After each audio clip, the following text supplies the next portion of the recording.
बहराइच के मोतीपुर थाना के लक्ष्मणपुर मटेही गांव से लगभग 12 बजे पुलिस को एक फ़ोन जाता है और पुलिस को बोला जाता है कि आप इस गांव में चले आइए। गांव का नाम था मजरा निमिया, जो कि मटेही के पास का एक छोटा सा गांव था। पुलिस वहां पहुंचती है और वहां पहुंचने के बाद पुलिस जो देखती है, यकीन कीजिए पुलिस के हिस्ट्री के सबसे ख़तरनाक केसों में से एक केस ये बनने वाला था। दोस्तों नमस्कार, मैं आपको बताना चाहूँगा, मैंने बहुत सी कहानियाँ एक्सप्लेन की हैं, लेकिन आज की ये कहानी इतनी ज़्यादा डार्क है कि हो सकता है ये बहुत लंबे समय तक आपके दिल और दिमाग पर चढ़कर आपके दिमाग को घुमाती रहे। मैं आपको एक ही रिक्वेस्ट करना चाहूँगा, अगर आप 18 साल से कम हैं तो इस वीडियो को बिल्कुल मत देखिए। अगर आप 18 साल से ऊपर हैं तो ही मैं एडवाइस करूँगा इसे सिर्फ एक कहानी की तरह सुनकर भूल जाना। दोस्तों ये एक सच्ची घटना है और ये अभी सितंबर महीने 2024 में ही घटी हुई घटना है। इस घटना के बारे में डिटेल मैं आपको जो बताने जा रहा हूँ वो आपको हिला कर रख देगा। ये एक ऐसी कहानी है जिसमें एक बाप के ममता की भी कहानी है और एक बाप के ममता से हैवानियत में कन्वर्ट होने की कहानी है। दोस्तों हम आगे बढ़े उससे पहले मैं आपको बोलना चाहूँगा, वीडियो पर नए हो वीडियो को लाइक करना, चैनल को सब्सक्राइब करना। दोस्तों ये कहानी है नईम खान की। नईम खान जो कि एक बहुत ही साधारण और इज्जतदार इंसान था। अपनी ज़िंदगी में वो काफ़ी बड़े सपने नहीं देखता था। वो एक नॉर्मल ज़िंदगी जीने वाला एक किसान परिवार का लड़का था और अपने ज़िंदगी में उसने संघर्ष करके अपने परिवार को पाला पोसा था। उसकी 4 छोटी और बेहद ही खूबसूरत बेटियां थी, जिन्हें पालने के लिए उसने अपनी ज़िंदगी में बहुत से संघर्ष किए थे। नईम खान गांव के सबसे सभ्य लोगों में से एक था और समाज में उसकी इज्जत थी। नईम खान अपनी ज़िंदगी में एक साधारण ज़िंदगी जीता हुआ एक बेहतरीन इंसान था।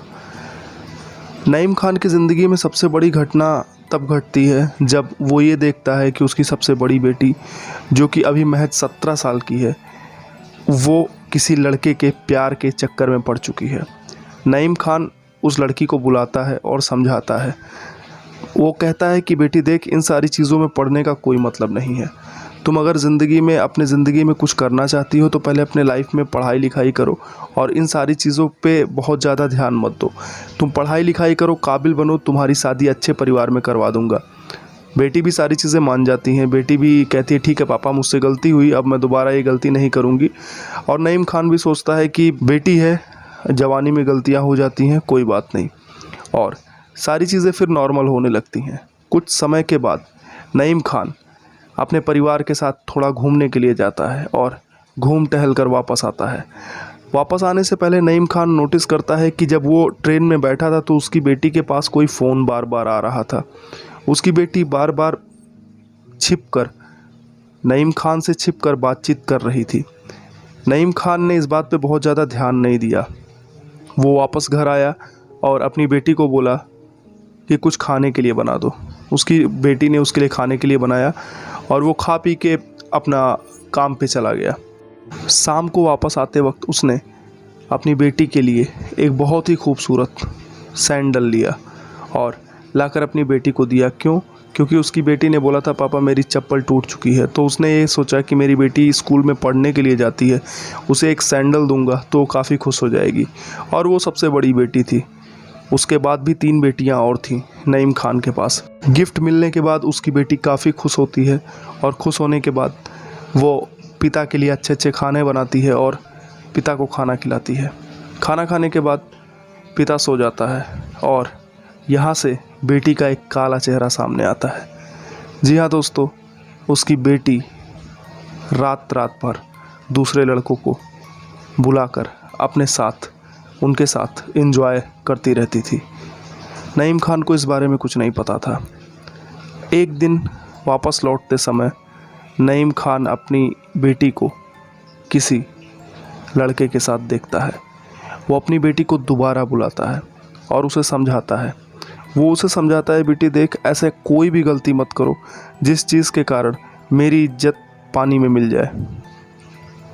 बेटी फिर वही कहती है कि पापा हमसे गलती हुई, अब दोबारा हम ये गलती नहीं करेंगे। दोस्तों नईम खान दोबारा अपनी बेटी को माफ़ करता है और ज़िंदगी में आगे बढ़ता है। लगभग 2 महीने बीत जाते हैं और बेटी काफ़ी ज़्यादा सुधर चुकी थी। वो पढ़ाई कर रही थी और अपनी ज़िंदगी में नॉर्मल ज़िंदगी जी रही थी। एक दिन वो अपने पिता से कहती है, पापा मुझे बाहर जाना है कुछ काम के लिए, कुछ पैसे चाहिए। दोस्तों, वो पिता था, उसने कुछ पैसे इसको दे दिए और लड़की बाहर जाकर दूसरे लड़कों के साथ एंजॉय करने लगी। इस लड़की के बदचलनी के बारे में नईम खान को पता चल चुका था, क्योंकि 2 बार इस लड़की ने नईम खान के इज्जत पर, स्वाभिमान पर पानी फेर दिया था। नईम खान को एक चीज़ समझ में आ चुका था कि ये लड़की ऐसी है कि जिसको सिर्फ बातों से समझा पाना मुमकिन नहीं है। तो नईम खान ने उसको समझाने के लिए कुछ और फैसले किए। नईम खान ने उसे अपनी मौसी के यहाँ भेज दिया और मौसी के यहाँ जाने के बाद कुछ समय के बाद उसकी मौसी का फ़ोन आता है कि मैं इन्हें नहीं रख पाऊँगी, क्योंकि इस लड़की का गांव के दूसरे लड़कों के साथ अफेयर शुरू हो गया है। उसे वहाँ से वापस आना पड़ता है और नईम खान इस बेइज्जती को बर्दाश्त नहीं कर पाता। वापस आने के बाद नईम खान अपनी बच्ची को दोबारा काफ़ी कुछ समझाता है और मारता है। मारने के बाद वो लड़की नईम खान से लड़ने लगती है और कहती है कि आपका मेरे पर जितना अधिकार है, आप उससे ज़्यादा मुझे मार पीट रहे हैं और मैं पुलिस में जाऊंगी, केस करूंगी। बेचारा बाप जिसने बेटी को पाला हो और अपनी बेटी से ही अगर कोई ऐसी बातें सुनता है तो उसके ऊपर क्या बीतेगा, आप खुद सोच सकते हो। ये कहानी ऐसी नॉर्मल चलते चलते अचानक से एक ऐसा मोड़ लेती है कि आप सोच भी नहीं सकते हो। दोस्तों, पुलिस आई और पुलिस देखती है कि सबसे बड़ी बेटी, जिसको नईम खान ने कई बार माफ़ किया था, उस बेटी का 6 टुकड़ा अलग कटा हुआ पुलिस को मिलता है। और क्या आप इस बात पर यकीन करेंगे कि उन 6 कटे टुकड़ों के सामने नईम खान खुद बैठा था। दोस्तों, पुलिस इस चीज़ को देखकर शॉक्ड हो चुकी थी और इस घटना को समझने के लिए हमें इस दिन की सुबह में जाना पड़ेगा। सुबह की बात थी। नईम खान अपना सुबह उठकर तैयार होकर अपने काम पर जाने के लिए निकल पड़ता है। उसकी बेटी भी नॉर्मल तैयार होती है और तैयार होने के बाद में वो भी अपना स्कूल कॉलेज जाने की तैयारी करने लगती है। वो नईम खान अपने काम पर निकल चुका था और उसकी बेटी कॉलेज जाने वाली थी, लेकिन तभी अचानक से उसकी बेटी के दिल दिमाग में कुछ ऐसा आता है जो कि इस दिन को उस लड़की का आखिरी दिन बनाने वाला था। लड़की अपने प्रेमी को अपने घर पर बुलाती है और उसके साथ एंजॉय करने लगती है। उसके साथ कुछ ऐसा करने लगती है जिससे नईम खान की बनी बनाई इज्जत बर्बाद होने वाली थी और नईम खान को इस बात का सूचना मिलता है। नईम खान अपने काम से भागकर पागलों की तरह अपने घर की तरफ आता है और ये बात उस लड़की को पता नहीं थी। नईम खान अपने घर के दरवाजे पर पहुंचता है और तेज़ से दरवाज़ा पीटने लगता है। ये चीज़ देखकर वो लड़का जो नईम खान की लड़की से प्यार करता है, ये चीज़ देखकर वो खिड़की के रास्ते बाहर भाग जाता है और नईम खान के हाथ लगती है उसकी बेटी। नईम खान इतना पागल हो चुका था कि वो अपने आप को कंट्रोल नहीं कर पाता और सबसे पहले गिड़ासा, आप जानते होंगे, एक बहुत बड़ा कटारी होता है, उस कटारी से उसने अपनी बेटी का सबसे पहले गला काट डाला। उसके बाद दाहिना हाथ, फिर बायां हाथ, फिर दाहिना पैर, फिर बायां पैर, ऐसे 6 टुकड़े अपनी बेटी के ऊपर डालता है और 6 टुकड़े करने के बाद पुलिस को सूचना जाती है और नईम खान उसको चद्दर से ढककर उसके सामने बैठा रहता है। पुलिस पहुंचती है और पुलिस इस चीज़ को देखकर हैरान हो जाती है। नईम खान को अरेस्ट कर लिया जाता है। अरेस्ट करने के बाद में नईम खान पर केस चलना शुरू हो चुका है। दोस्तों, इस घटना की इतनी जानकारी अभी तक मिल पाई है। आगे जो भी इस केस में आएगा, अगर कुछ बताने जैसा रहेगा तो मैं आपको ज़रूर बताऊंगा। फ़िलहाल मैं आपको इतना बताना चाहूँगा, इसके पीछे क्रिमिनल साइकोलॉजी क्या कहती है मैं आपको ये ज़रूर बताऊंगा और इसे आप बहुत ध्यान से सुनना, क्योंकि ये चीज़ें आपके लिए बहुत कीमती होने वाली है। दोस्तों, क्रिमिनल साइकोलॉजी कहती है ये ऑनर किलिंग है। ऑनर किलिंग का मतलब होता है कि कोई ऐसी चीज़ जिस पे प्रेस्टीज की बात आ जाए, इज्जत की बात आ जाए। नईम खान को अपनी बेटी से ज़्यादा ज़रूरी अपनी इज्जत लगी और वो क्यों लगा? क्योंकि समाज हमें मजबूर करता है कि हम समाज में रहें और समाज हमें ये बताता है कि अपने झूठे शान के लिए आप किसी को भी मार दो, किसी को भी किसी भी हद तक आप जा सकते हो। क्यों? क्योंकि समाज में सबसे बड़ी चीज़ होती है इज्जत, और उस इज्जत को बनाने के लिए आपको कुछ भी करना पड़े करो। और इसका जीता जागता उदाहरण है नईम खान। नईम खान एक ऐसा इंसान जो इंसान नॉर्मल ज़िंदगी जीता था, नॉर्मल किसान था, उसके बड़े सपने नहीं थे।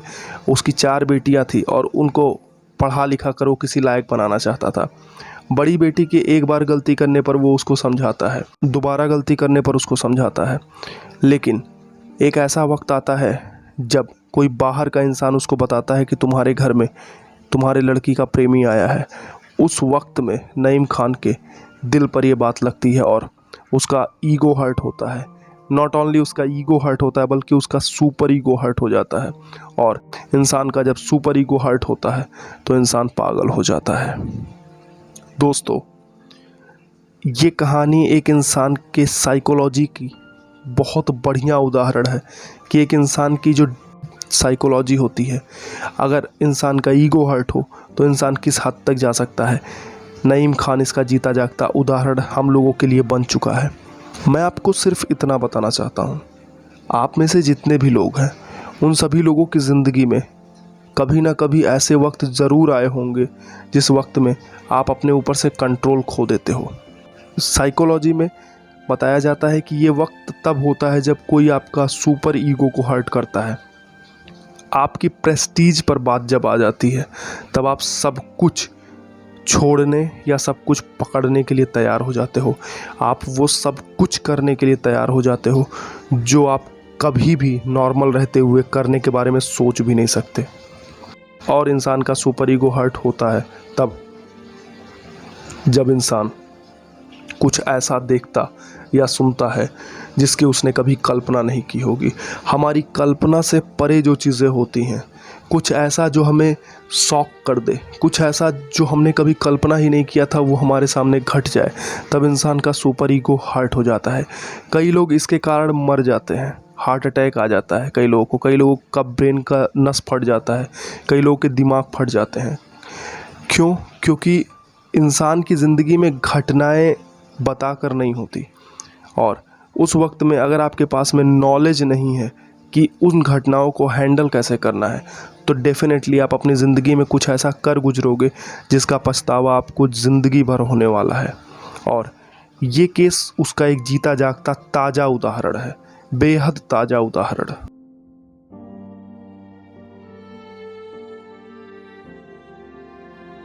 दोस्तों, सिगमंड फ्रायड एक बात कहते थे, तुम अपने सुपर ईगो को समझो और अपने सुपर ईगो पर काम करो। अगर तुमने अपने ईगो को कंट्रोल कर लिया तो आप सब कुछ कंट्रोल कर सकते हो। ईगो के बारे में एक सबसे अद्भुत बात ये कही गई है कि kill your ego, otherwise ego will kill you. अहंकार, हमारे अहंकार पर जब चोट लगती है तब हम पागल से हो जाते हैं, और पागल होने के बाद हमारे अंदर की सेंसेस काम करना बंद कर देती है। हम जो चीज़ें नॉर्मल होने पर सोच विचार बुद्धि से काम करते, ईगो हर्ट होने के बाद हमारी बुद्धि हमारा साथ छोड़ देती है। हमारे अंदर गुस्से का एक बहुत बड़ा ज्वालामुखी फट जाता है। हम वो बन जाते हैं जो कभी हम बनना नहीं चाहते, और ये इसलिए होता है क्योंकि हमारा सबकॉन्शियस माइंड में हमने कुछ ऐसे विचार दबा कर रखे हैं जो विचार हम किसी के सामने आने नहीं देना चाहते, लेकिन वो विचार 24 घंटे हमें कंट्रोल करते रहते हैं। आप ये जानते हो कि आपके सबकॉन्शियस माइंड में अगर कोई चीज़ फीड है तो वो वक्त आने पे निकलेगी, और इस तरह निकलेगी कि आप सोच भी नहीं सकते। इसीलिए दुनिया के हर महान ग्रंथ, दुनिया के हर महान साइकोलॉजिस्ट, हर महान दार्शनिक, हर महान विद्वान लोग हमेशा यही बात कहते रहे, अपने अंदर कुछ भी ऐसा मत पाल के रखना जो वक्त आने पर तुम्हें कुछ ऐसा दे जिसे तुम नहीं चाहते। कुछ भी ऐसा मत बोना जो तुम्हें ऐसा फल दे जिसकी तुम कामना नहीं करते हो। दोस्तों, अगर आप किसी चीज़ से हर्ट हैं तो उस चीज़ को क्लियरिफाई कीजिए। अगर आप किसी इंसान से दुखी हैं तो उस इंसान से बात कीजिए, उस घटना पर बात कर लीजिए जिस घटना को लेकर आप दुखी हैं, लेकिन उस घटना को अपने दिल या दिमाग में मत रखिए, क्योंकि अगर आपने ऐसा किया तो वो घटना आपके अंदर फलने फूलने लगेगी। आपका सबकॉन्शियस माइंड एक मिट्टी की तरह है, जिसमें कोई बीज डाला जाएगा तो वो ज़रूर फलेगा फूलेगा। अब आप पे निर्भर करता है कि आप कौन से बीज डालते हो, और जाहिर है ये सारा मानसिक बीजों की तरफ है। आप अगर अपने दिल, दिमाग और सोच में अच्छी चीज़ें डालोगे तो ज़िंदगी में आपको अच्छे परिणाम मिलेंगे, और आप अगर अपने दिमाग में गलत चीज़ें डालोगे तो उसका निष्कर्ष नईम खान जैसा होने वाला है। नईम खान ने पहली बार जब अपनी बेटी को गलत देखा था तो उसने उसे थोड़ा सा समझाया था और छोड़ दिया था। दूसरी बार जब अपनी बेटी को गलत करते देखा उसने फिर उसे समझाया, लेकिन नईम खान के दिल में ये चीज़ घुस चुकी थी। नईम खान अपनी बेटी को माफ़ नहीं कर पा रहा था, और नईम खान अपने आप को बार बार दिलासा दे रहा था कि ये मेरी बेटी है, मुझे इसको माफ़ करना होगा। लेकिन दिल की गहराई में नईम खान ये जानता था कि ये इसे बहुत दिन तक माफ़ नहीं कर पाएगा। और जिस दिन नईम खान को एक सटीक कारण मिला, नईम खान को कारण क्या मिला, किसी बाहरी व्यक्ति ने बताया कि तुम्हारे घर पर उसकी बेटी का प्रेमी आया हुआ है। और ये एक ऐसा वक्त था जब नईम खान के अंदर की सारी भावनाएं ट्रिगर हो गई, और नईम खान ने वो कदम उठाया जिसे उठाने के लिए वो पिछले कई समय से सोच रहा था। ये कोई एक दिन की प्लानिंग नहीं है, ये उसी वक्त प्लान हो चुका था जब नईम खान का पहली बार सुपर ईगो हर्ट हुआ था, जब पहली बार नईम खान ने अपनी बेटी को गलत करते देखा था। बीज तभी पड़े थे, और ये बीज धीरे धीरे धीरे धीरे बढ़ रहे थे। उसकी बेटी ने दोबारा गलती की, बीज और बड़े हो चुके थे, और नईम खान उन बीजों को ज्वालामुखी की तरह बना रहा था। और वो ज्वालामुखी फटी तब जब किसी बाहरी व्यक्ति ने उसे ये बताया कि तुम्हारे घर में ऐसा ऐसा घट रहा है। ये वो वक्त था जब नईम खान के दिल में जितने भी गुबार थे सब बाहर निकल गए। नईम खान आते समय यही सोच रहा था कि मैं क्या करूं, और उसने यही सोचा कि इसकी जड़ को ही ख़त्म कर देते हैं। और जड़ को ख़त्म करने का मतलब ये था कि वो अपनी बेटी को ख़त्म करने के इरादे से घर से बाहर निकला, और घर पर आकर उसने अपनी बेटी को ख़त्म भी कर दिया। तो साइकोलॉजी यही कहती है कि आप अपनी ज़िंदगी में एक चीज़ पर बहुत काम करो। कोई भी ऐसी परिस्थिति आ जाए जब आप शॉक हो जाओ, कुछ ऐसा आ जाए जिसकी आपने कभी कल्पना नहीं की थी, उस वक्त में आप सिर्फ अपने दिमाग को इस चीज़ के लिए ट्रेंड करो कि बुरे से बुरे वक्त में भी मुझे अपने आप को कूल रखना है, क्योंकि आज नहीं तो कल ये परिस्थिति भी बीत ही जाएगी। और अगर आज मैंने कोई गलत फ़ैसला उठा लिया तो इसका पछतावा मुझे ज़िंदगी भर करना पड़ेगा। अगर इतनी सी बात आपके माइंड में रहती है, और ये बातें ऐसे नहीं आती, ये बातें आने के लिए आपको पढ़ना पड़ता है। डेफिनेटली अगर आप इंजीनियर बनना चाहते हो तो आपको इंजीनियरिंग की किताबें पढ़नी चाहिए। अगर आप साइंटिस्ट बनना चाहते हो तो आपको साइंस की किताबें पढ़नी चाहिए। अगर आप हिस्ट्री के टीचर बनना चाहते हो तो हिस्ट्री की किताबें पढ़नी चाहिए। और अगर आप एक बुद्धिमान इंसान बनना चाहते हो तो आपको साइकोलॉजी से रिलेटिव बुक्स पढ़नी चाहिए। और साइकोलॉजी से रिलेटिव कुछ बुक्स, बहुत ही बेहतरीन बुक्स मैंने डिस्क्रिप्शन में दिया हुआ। 5 किताबें जो मैंने अपनी ज़िंदगी में बहुत रिसर्च करके देखा है। ये पाँचों किताबें अगर आप स्टेप बाय स्टेप पढ़ते हो तो आपकी ज़िंदगी में बहुत पॉजिटिव चेंज आ सकते हैं।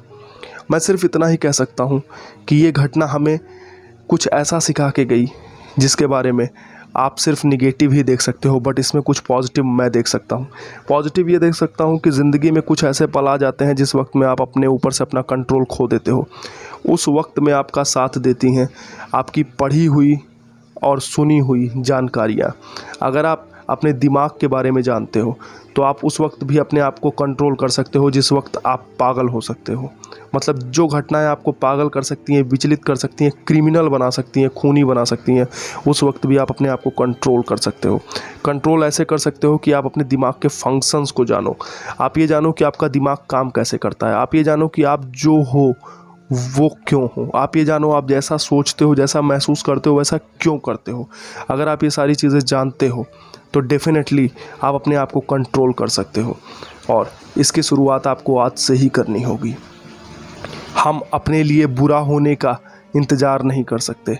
अगर हमारी ज़िंदगी में सब कुछ बेहतर है तो ऊपर वाले का शुक्र अदा कीजिए, और आज से ही अपने बुरे दिन से बचने के लिए अपनी आज की तैयारी शुरू कीजिए। अपने अच्छे दिन के लिए आपको तैयारी करने की ज़रूरत नहीं है। अगर आप बुराई से अपने आप को प्रोटेक्ट करते हो तो ज़िंदगी भर आप अच्छे बने रहोगे।